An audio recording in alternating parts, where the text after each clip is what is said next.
I woke up to a miracle today. Triggers fade as I find my way. No judgment to lead astray.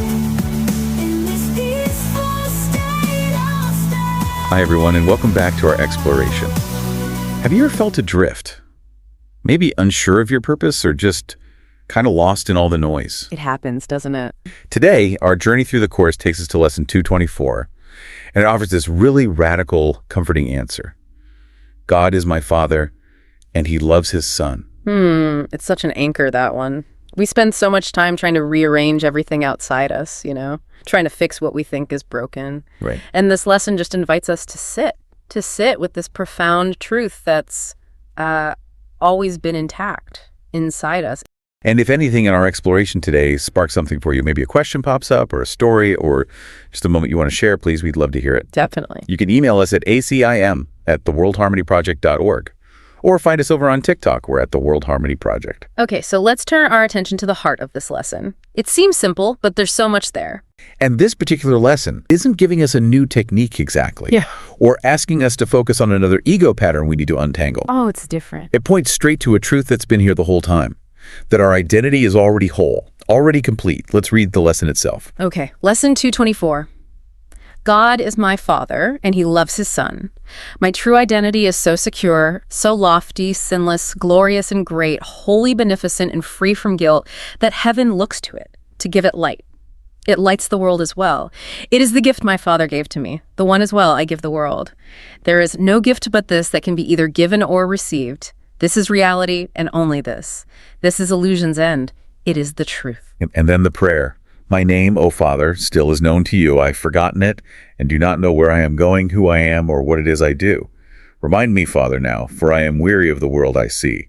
Reveal what you would have me see instead. If you've been moving through part 1 of the workbook with us, you'll remember how much focus there was on perception, right? On looking at it, gently loosening the ego's grip. A lot of groundwork. Yes. But now, here in part 2, there's this distinct shift. That language in the first part, secure, lofty, sinless, glorious, it's incredibly powerful, isn't it? Yeah. Almost jarring compared to how we often see ourselves. Totally jarring. What do you find is the biggest hurdle for people in truly believing that about themselves? Yeah. Getting past just the intellectual idea. I think it's the sheer unfamiliarity, honestly. The unfamiliarity with peace, with wholeness. We're just so conditioned to seek, to strive to fix what we perceive as broken. That's the default mode. It is. So the idea of already being complete feels foreign, almost suspicious to the ego. The ego finds this kind of twisted safety in defining us by our limits or our wounds. Right, the known quantity, even if it's painful. Exactly. Because that avoids the radical responsibility and the liberation that comes with remembering who we really are, our true, limitless identity. It really is a choice, Moment by moment, deciding to step out of that familiar, smaller story. It's humbling to imagine truly living from that place. Because if I really believed that about myself, I wouldn't spend my day reacting to little ego insults, would I? Probably not. Or worrying about what people think. My ego builds this whole little courtroom case in my mind. How they're wrong, how I'm right, what they did last time. Oh, the mental prosecution team. Totally. It's exhausting. And I often realize I'm the only one serving time in that mental prison. Indeed. And isn't it true that it's never really the other person? That guilty feeling, that sense of being wronged? Yeah. It doesn't actually come from what someone else did. No. No, it comes from forgetting the light that's already yours. It's always an internal process. Yeah. Always. And it's not just about feeling wrong, is it? Sometimes we forget our identity by constantly seeking external validation, or by over-identifying with our roles, the achiever, the caretaker, even the spiritual seeker, always striving to become something. Something we already are. Exactly. The core issue is losing touch with our inherent given worth. That is so true. We start to lose touch of how deeply loved we are, and then what happens? We start acting like someone who isn't loved. Yeah. Our actions reflect that forgotten truth, whether it's through anger or fear or just endless seeking. Forgetting our own wholeness. It makes me think of something from my 20s. I had just landed my first corporate job, and not long after I got there, I started hearing how women were being discriminated against in the company. Turns out it wasn't just a rumor, it was actually true. And once I saw that happening for myself, I identified hard with the victimhood. I was determined to fight for the promotions. You took on that identity, became the fighter against victimhood. Yes. And I didn't even want those positions. I was qualified, but I was chasing them only because I knew they didn't want me to have them. I felt wronged and wasn't going to be their next victim. And what I see now is that in adopting the victim identity, I missed the chance to ask myself what I actually wanted, whether I even wanted to work for this company or even in this field. Wow. That's such a powerful illustration of what the Course points to. The identity you adopted, that self-concept of being the victim fighting back, that's what ended up prolonging the inner pain. How did you start to see that? It took time, but I realized I was using that situation to reinforce this idea of myself. I'm being blocked. I'm stuck here. And those thoughts felt more real than anything else, than any other possibility. I completely forgot I was already whole, already complete, regardless of the job title. And so I acted like someone who wasn't whole. The Course's gentle undoing really helped unpack that. And it's so important to clarify for you listening. This isn't about denying injustice. That exists. Absolutely not. But the Course asks us to look at what we do with that experience. Exactly. Once I let that injustice become part of my identity, it wasn't just a tough situation anymore. It became who I was. And that's what this lesson helps undo. As long as we think we are a body, a personality who's been wronged or overlooked, We act it out. we act out that story. Exactly. And we completely miss the guidance that is actually coming through, showing us another way. That story and the whole challenge of undoing a limiting self-concept really highlights a pattern we see so often. And it reminds me of a question we received from a listener that just illustrates this perfectly. It dovetails so neatly. Should I read it? Please do. Okay, this comes from someone asking about her friend. She writes, I have a friend who 5 years ago was robbed of a significant amount of money by a family member she still lives with. Her family supported her, but she declined to press charges, saying she was over it and forgave her relative. Since then, they sometimes have good interactions, but when it's time for her to pay a bill, or when she's upset about something, I notice she goes into a rage about being a victim, getting robbed, and how the family member is getting away with it. It's been 5 years. How might the Course help her? Oh, wow. I can really feel for this person's friend. That resentment just keeps bubbling up, doesn't it? Especially around practical things like money or living costs. Yeah, the triggers are still there. It sounds like the wound is still very active, even if it sometimes goes underground. It's such a clear demonstration of how deeply these roles, these identities can embed themselves. And it's something many of us can relate to, isn't it? Maybe not this exact situation, but that feeling of, I said I forgave, maybe I even thought I did, but I keep reacting as if I haven't. That inner conflict is so common. We actually had a situation come up. It was lesson 226, I think. It was from the perspective of someone who felt they had wronged a friend or family member and was upset about not being forgiven. Oh, that's right. Yes. This makes an interesting pairing with that one. It does. Listeners could revisit that exploration around 226. And also, wasn't there one around lesson 184? A listener caught in a family dispute. Yes, that sounds familiar too.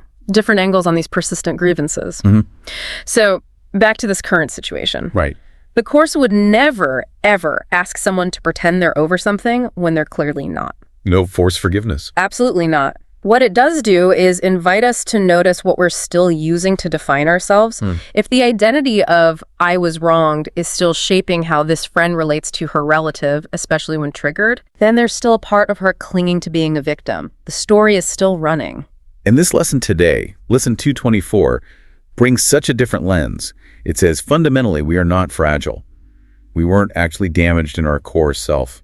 The peace that was given to us hasn't been taken away. Which doesn't mean the money wasn't real or that there aren't consequences in the world. Exactly. It doesn't erase the event. But it means we are free right now to decide what defines us, even after really difficult experiences.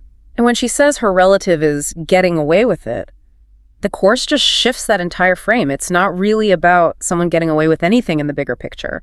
What is it then? It's about whether we are willing to remember who we are and whether we are open, even just a little, to letting the situation be used for our awakening rather than keeping us stuck in that painful narrative. So that kind of forgiveness, in Course terms, is simply saying, okay, I'm going to return to the truth about myself right now, even when it feels easier or more familiar to relive the hurt. Yes, it's an active choice to reclaim our own peace, regardless of what happened or what the other person is doing. Okay, so let's talk about how this friend might begin to use this lesson practically. Yeah. Some steps that feel, grounded and manageable. Good idea. Okay, 6 thoughts here. First, notice when the story resurfaces. This might happen, like the listener said, during bill paying, or a shared expense conversation, or even just a sudden mood shift. In that moment, instead of just reacting, she could pause and maybe just think, this is a part of me that still believes I was made smaller by what happened. That little moment of awareness is huge. Just seeing it. Just seeing it. Second, be honest about the feeling. She could say to herself internally, okay, this still hurts. I feel like trust was broken and I've been carrying that around. That honesty creates space. It doesn't feed the grievance, but it doesn't deny the feeling either. Acknowledging without amplifying. Right. Third, open to remembering her true identity. She could sit quietly, even for a minute, with that line from the lesson. I have forgotten who I am. Remind me now. It's not pushing the pain away. It's recognizing she has another center to return to, an intact self beyond the perceived wound. Connecting to something else. Exactly. Fourth, reclaim what is still hers. She could reflect, maybe write down, something was taken, yes, but not the part of me that is eternal. My wholeness wasn't actually damaged. My light wasn't dimmed. This starts to open the door to seeing differently, seeing what remains, not just what was lost. Shifting the focus. Fifth, offer what she most wants to receive. This might feel like a stretch, but maybe during a tense moment or just thinking about the relative, she could try the thought. There is light in me, and I choose to see that same light in you. It might feel awkward, but it plants a different kind of seed. A seed of vision, shifting focus off her own pain. Seeing beyond the conflict. And sixth, finally, spend time in quiet willingness. Even just 1 minute a day. Sit quietly and invite the Holy Spirit, or whatever term feels right, to use this situation for her healing. No agenda. No demanding a specific outcome. Just a simple willingness to let the meaning shift gently, without force, letting inner guidance lead. Those aren't quick fixes, are they? And they certainly don't erase the complexity of living with someone after something like that or ongoing stress. No, not all. But they do help her return to a place where her peace isn't outsourced to someone else's behavior or the memory of it. They allow her to start reclaiming her inner state, remembering her enduring identity. What we've really been exploring today is this core invitation to lay down the roles we've used to define ourselves, especially those roles shaped by pain. When something hurtful happens, the ego tends to grab onto it, doesn't it? Oh yeah, it builds an identity around it. Exactly. Turning us into the one who was wrong, the one betrayed, the overlooked, the used. Which is what we see so clearly in the listener's question. Her friend said she forgave, but she seems to still be holding on to that role, the one who was robbed. And let's be honest, we've all done that in some way or another, kept reinforcing a self-image that feels familiar, even if it keeps us stuck in patterns that don't serve us anymore. We really have. But the Course just gently reminds us we don't have to keep choosing that. We aren't actually defined by what happened to us in the illusion.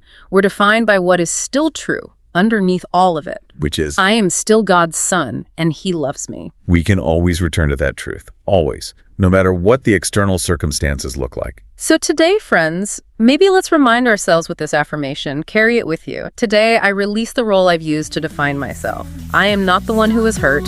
I am the one who is loved. Thank you for being with us again for this exploration. We'll be back tomorrow looking at lesson 225.